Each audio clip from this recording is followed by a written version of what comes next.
Halo semuanya, balik lagi dengan saya Wisnu Arsa dalam video pembelajaran hore digital.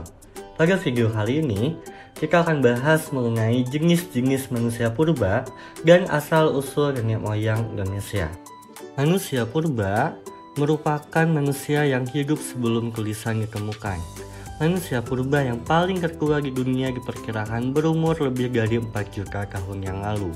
Maka dari itu, para ahli sejarah menyebutkan sebagai prehistoric people atau manusia praksara. Nah, bukti tentang keberadaan manusia purba didapatkan melalui suatu penelitian dan penggalian suatu wilayah yang diperkirakan sebagai tempat hidup manusia purba. Nah, peninggalan itu bisa menghasilkan temuan yang berupa sisa-sisa tumbuh-tumbuhan, hewan, dan juga manusia yang sudah membatu yang disebut dengan fosil. Nah, fosil tumbuhan, hewan, dan juga manusia tersebut ditemukan di lapisan bumi tertentu. Nah, dengan mengetahui umur pada lapisan bumi, bisa diketahui umur pada fosil. Fosil yang berada pada lapisan kulit bumi yang paling bawah adalah yang tertua, dan semakin ke atas berarti semakin muda usia fosilnya. Jenis manusia purba yang pertama yaitu Meganthropus paleojapanicus, atau yang kita kenal sebagai manusia besar tertua dari Jawa. Fosil Meganthropus paleojapanicus pertama kali ditemukan pada tahun 1936 sampai tahun 1941 di situs Sangiran pada formasi Puncangan. Nah, fosil yang ditemukan antara lain berupa fragmen tulang rahang atas dan bawah serta sejumlah gigi lepas. Hingga saat ini, Meganthropus dikategorikan sebagai jenis manusia purba yang terpisah ataupun berbeda dari Homo erectus.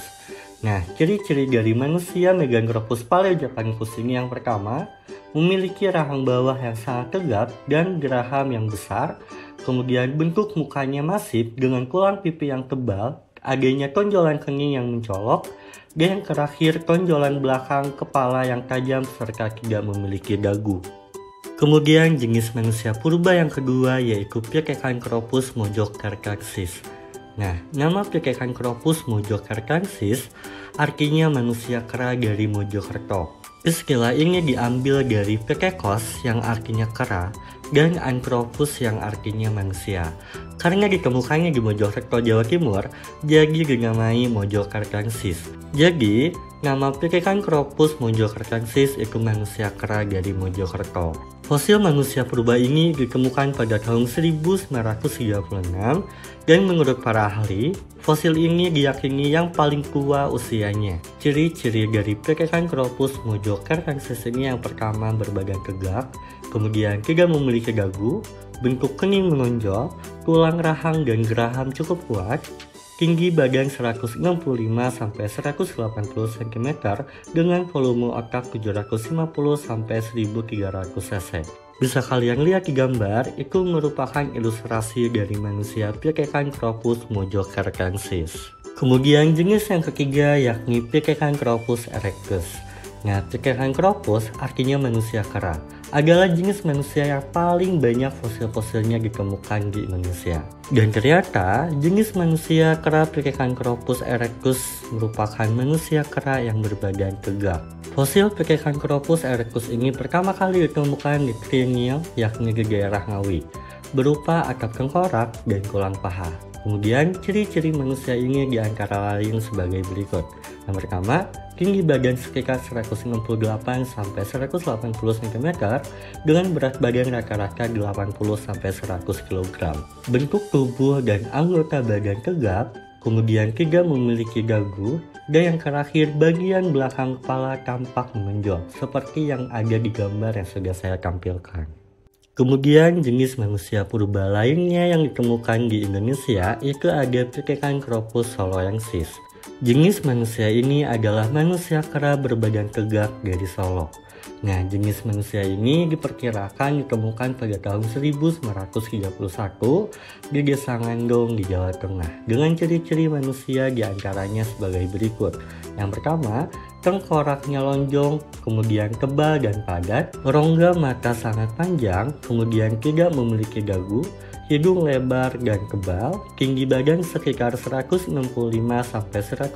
cm, dan memiliki volume otak 750-1350 cc. Dan ternyata, manusia purba selain ditemukan di Indonesia, ditemukan juga di beberapa negara lainnya. Salah satunya itu yang pertama ada Ardipithecus ramidus. Nah, fosil manusia ini ditemukan di Ethiopia, Afrika bagian timur, oleh Yohanes pada tahun 1994. Nah, ciri-ciri manusianya diantaranya yang pertama, tinggi sekitar 120 cm, berat rata-rata 50 kg, kapasitas otak kecil antara 300 dan 350 cc, memiliki gigi seri dan taring besar, kemudian otot kaki besar tapi berjalan lebih tegak. Nah, ini merupakan ilustrasi dari manusia purba Ardipithecus ramidus. Jenis manusia selanjutnya yaitu Australopithecus africanus. Nah, jenis manusia ini ditemukan pada tahun 1924 di daerah perkambangan Taung, yakni di Tanjung Harapan di negara Botswana. Ciri-ciri manusia ini diantara lain sebagai berikut. Yang pertama, memiliki tinggi kurang lebih 1,5 meter, kemudian volume otak 450-600 cc, memiliki tubuh yang ramping, dan bentuk kaki menunjukkan sudah berjalan tegak. Nah, ini merupakan ilustrasi dari jenis manusia Australopithecus africanus. Kemudian jenis selanjutnya ada Australopithecus robustus. Nah, jenis manusia ini ditemukan di Afrika Selatan, tubuhnya mirip dengan Australopithecus africanus. Nah, dengan ciri-ciri sebagai berikut. Yang pertama, gigi dan tulang rahang lebih kuat, kemudian berjalan dengan dua kaki dan tegak seperti manusia, memiliki tulang alis yang besar, dan badan lebih besar dan kekar. Nah, ini merupakan ilustrasi dari jenis manusia Australopithecus robustus. Oke, kemudian sekarang kita bahas mengenai jenis manusia purba yang berjenis Homo. Nah, jadi Homo ini tuh bukan manusia kera, melainkan sudah manusia. Nah, jadi Homo ini perubahan yang paling mendasar pada jenis manusia purba. Jadi kemampuannya sudah berjalan tegak, dan fosil Homo diyakini para ahli sebagai peralihan manusia purba dengan manusia modern. Nah, jadi yang berjenis Homo itu bukan manusia kera lagi, melainkan sudah manusia. Yang pertama ada Homo wajakensis. Homo wajakensis yang artinya manusia dari Wajak, ini karena fosilnya ditemukan di daerah Wajak, Jawa Timur pada tahun 1889. Nah, fun fact-nya, fosil Homo ini merupakan fosil pertama yang ditemukan di daerah Asia. Nah, ciri-ciri dari Homo wajakensis ini yang pertama, volume otak mencapai 1630 cc, kemudian tinggi sekitar 170 cm, memiliki tengkorak, kemudian rahang atas dan bawah, dan juga tulang paha dan kening. Homo yang kedua yaitu Homo floresiensis. Jenis manusia ini artinya manusia dari Flores. Nah, ciri-ciri manusianya diantaranya sebagai berikut. Yang pertama, tengkorak kecil, kemudian tinggi rata-rata 105 cm, kemudian dahi sempit dan tidak menonjol, kemudian rahang menonjol. Nah, ini merupakan gambar ilustrasi dari jenis manusia ini. Kemudian jenis Homo yang ditemukan di beberapa negara lainnya selain di Indonesia, itu yang pertama itu ada Homo rudolfensis. Jenis manusia ini ditemukan di Gobi Flora Afrika Timur, Danau Rudolf di Kenya, yang menunjukkan bentuk wajah yang tidak biasa yaitu berbentuk lonjong dan datar. Kemudian jenis Homo yang terakhir yaitu Homo neanderthalensis. Nah, jenis ini ditemukan di Eurasia dari Eropa Barat hingga Asia Tengah dan Utara. Tempat pertama kali ditemukannya yaitu di Jerman, yakni di daerah Neanderthal. Nah, ciri-ciri manusia ini diantaranya yang pertama, memiliki bentuk dagu tipis dan dahi rendah, kemudian ukuran otak yakni sekitar 1400 hingga 1500 cc, dan kemudian memiliki rahang menonjol. Ini merupakan ilustrasi dari jenis Homo tersebut.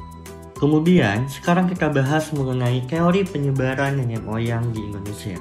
Ada 3 teori yang menyatakan tentang asal mula nenek moyang Indonesia. Yang pertama itu ada teori Nusantara. Nah, teori Nusantara ini didukung oleh Muhammad Yamin. Dan teori ini menyatakan bahwa asal-muasal manusia purba yang ada di Nusantara sudah hidup dan berkembang di wilayah Nusantara itu sendiri. Jadi pada intinya, manusia yang ada di Nusantara itu merupakan manusia asli Nusantara. Nah, teori ini dilandasi oleh beberapa argumen. Yang pertama, bangsa Melayu merupakan bangsa yang berperadaban tinggi. Kemudian juga, bahasa Melayu memiliki kesamaan dengan bahasa Campa hanya suatu kebetulan saja. Dan yang terakhir, perbedaan bahasa Austronesia di Nusantara dengan yang berkembang di Asia Tengah. Nah, itu merupakan teori yang pertama, yakni teori Nusantara. Selain teori Nusantara yang menyatakan bahwa orang Nusantara itu berasal dari Nusantara sendiri, kemudian teori yang kedua itu ada teori of Yunan. Teori ini menyatakan bahwa manusia-manusia yang ada berkembang di Indonesia itu berasal dari Yunan. Nah, daerah Yunan ini terletak di sebelah barat daya Tiongkok dan berbatasan langsung dengan Myanmar, Laos, serta Vietnam. Ini didukung oleh sejarawan Indonesia yang bernama Slamet Mulyana. Nah, bukti-bukti arkeologi dan ilmu antropologi yang menyatakan bahwa manusia Nusantara itu berasal dari Yunan, itu yang pertama adanya persamaan kebudayaan masyarakat Nusantara dengan kebudayaan yang berasal dari Yunan. Selain itu juga adanya persamaan kosakata ataupun bahasa antara bahasa Melayu dengan bahasa yang ada di Yunan. Kemudian teori yang terakhir yakni teori Afrika. Teori Afrika ini menyatakan bahwa manusia purba pertama kali mendiami Nusantara itu berasal dari Afrika sekitar 200.000 tahun yang lalu. Teori ini berkembang dengan menggunakan bukti-bukti genetik dan ilmu biologi. Jadi, awalnya manusia purba keluar dari Afrika menuju ke beberapa tempat yang lain, salah satunya itu ke Nusantara. Selanjutnya, sekarang kita bahas mengenai penyebaran ras nenek moyang bangsa Indonesia. Ras adalah sebuah kelompok yang mengidentifikasikan diri mereka sendiri dan diidentifikasikan oleh orang-orang lain melalui perbedaan dari ciri fisik ataupun dari biologis. Nah, berikut beberapa ras yang pernah mendiami daerah Nusantara ataupun Indonesia. Yang pertama itu ada Proto-Melayu atau yang sering kita kenal sebagai Melayu tua. Nah, Proto-Melayu ini tiba di Nusantara sekitar tahun 1500 sebelum Masehi. Nah, Proto-Melayu ini datang ke Nusantara melalui dua jalur. Ada yang menggunakan jalur barat dan ada yang menggunakan jalur timur. Nah, jalur barat ini mulai dari Yunan, kemudian ke Semenanjung Malaya, lanjut ke Sumatera, kemudian ke daerah Jawa, Kalimantan, Sulawesi, dan Nusa Tenggara. Nah, tentunya orang-orang Proto-Melayu dengan jalur barat ini membawa hasil kebudayaannya seperti kapak persegi. Selain dari jalur barat, ada juga melalui jalur timur. Nah, jalur timur ini mulai dari daerah Yunan, kemudian lanjut ke Teluk Tonkin, menuju Taiwan, kemudian ke Filipina, Sulawesi, dan Maluku. Dan tentunya jalur timur pun membawa hasil kebudayaan seperti kapak lonjong. Nah, bisa kalian lihat dari peta persebarannya yang berwarna merah itu merupakan jenis persebaran dari Proto-Melayu. Ada yang jalur barat maupun jalur timur. Nah, keturunan dari ras Proto-Melayu ini adalah suku Batak, kemudian suku Dayak yang ada di Kalimantan, dan juga suku Toraja yang ada di Sulawesi. Dengan ciri fisik ras sebagai berikut. Yang pertama, kulitnya berwarna kuning kecoklatan, kemudian rambutnya lurus dan memiliki mata sipit. Kemudian yang kedua ada Gekro Melayu atau yang disebut dengan Melayu Muda. Nah, Gekro Melayu ini tiba di Nusantara itu sekitar tahun 500 sebelum Masehi. Ras Gekro Melayu ini berasal dari Indochina bagian utama, tepatnya dari daerah yang mendapat pengaruh kebudayaan Gongsun di Vietnam. Nah, peninggalan kebudayaan dari masyarakat ataupun ras Gekro Melayu ini adalah kapak corong dan juga nekara, yang tentunya hasil kebudayaannya lebih modern lagi dibandingkan Proto Melayu. Nah, ras ini datang ke Nusantara melalui jalur barat. Nah, mulai dari Teluk Tonkin, yakni Vietnam Utara, sampai ke Semenanjung Malaya, dan juga sampai ke daerah Sumatera, kemudian menyebar ke daerah Jawa, Kalimantan, dan Nusa Tenggara Timur. Nah, keturunan ras Gerigekro Melayu ini ada di beberapa daerah di Indonesia, yaitu ada suku Jawa, kemudian suku Minangkabau, suku Bali, dan suku Bugis. Dengan ciri fisiknya seperti kulit sawo matang, kemudian memiliki rambut lurus, kemudian badannya itu berbentuk tinggi, dan bentuk mulut dan hidungnya sedang, dan tulang rahangnya itu lebih kecil dibandingkan ras Proto Melayu. Dan kemudian ras yang terakhir yakni Negrito dan Melanosoid. Sebenarnya, kedua ras ini memiliki banyak sekali kemiripan. Akan tetapi, ada pun perbedaan pendapat terkait asal-muasal mereka. Nah, ras Negrito itu dipercaya berasal dari Afrika. Sedangkan ras Melanosoid itu sebagian besar berpendapat berasal dari Afrika, tapi ada juga yang berpendapat dari Nusantara itu tersendiri. Nah, ciri fisik dari ras Negrito ini yang pertama berkulit gelap, kemudian rambutnya itu keriting, hidungnya itu lebar, dan bibirnya tebal.